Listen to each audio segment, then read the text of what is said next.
Si tu pries, tu ne dois pas abandonner. Parce que Dieu nous rappelle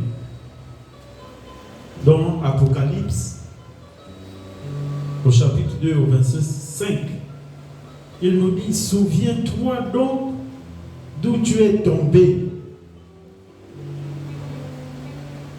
Réponds-toi et pratique tes premières œuvres. Alléluia. Quelquefois, nous ne voulons pas nous poser des bonnes questions ou des vraies questions. Mais nous allons chercher à vouloir toujours dire, bon, c'est Dieu qui ne veut pas. Ou même accuser nos grands-parents. Vraiment, pour rester sur le cas de l'écolier ou de l'écolière qui échoue toujours au bac, on va toujours dire, non, c'est tellement, on a mis mon nom quelque part.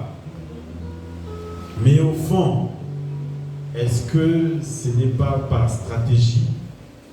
J'ai envie de dire que, est-ce que c'est parce que tu n'as pas une lacune dans telle ou telle matière, et tu le sais très bien que c'est ce qui te fait échouer à chaque fois. Alléluia. Est-ce que c'est un problème de méthodologie, de méthode, pour pouvoir travailler ça pour arriver à pouvoir gagner?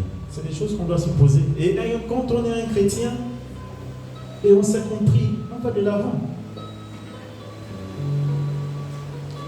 L'attitude d'un chrétien, c'est quelqu'un qui doit avoir un esprit fort. Si tu es un chrétien, tu n'as pas un esprit fort, tu n'es pas un chrétien. Si tu es un chrétien, tu as un esprit faible, revois ta situation. Alléluia. Revois ta situation.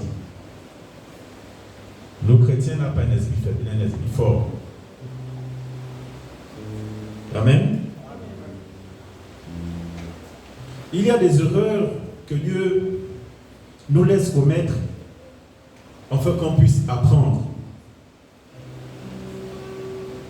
Pour que cela puisse nous conseiller, nous enseigner auprès de nos proches et même auprès de nos générations.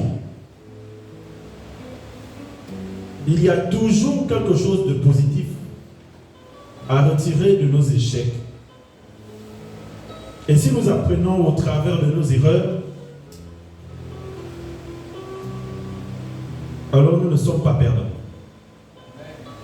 Mais nous grandissons. À l'avenir, nous ne reproduirons plus les mêmes fautes. Alléluia. L'échec, ça peut être la manière dont tu te comportes. Ce n'est certainement pas la maladie, mais peut-être que tu as l'habitude de rouler. C'est ce qui fait en sorte que ta vie n'avance pas. Mais Dieu te parle, tu n'écoutes pas. L'échec, c'est peut-être la boisson. Tu n'arrêtes pas de boire de l'alcool.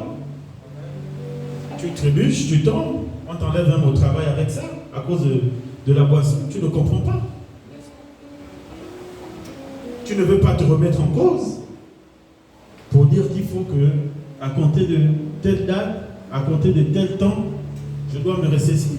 Un chrétien se ressaisit.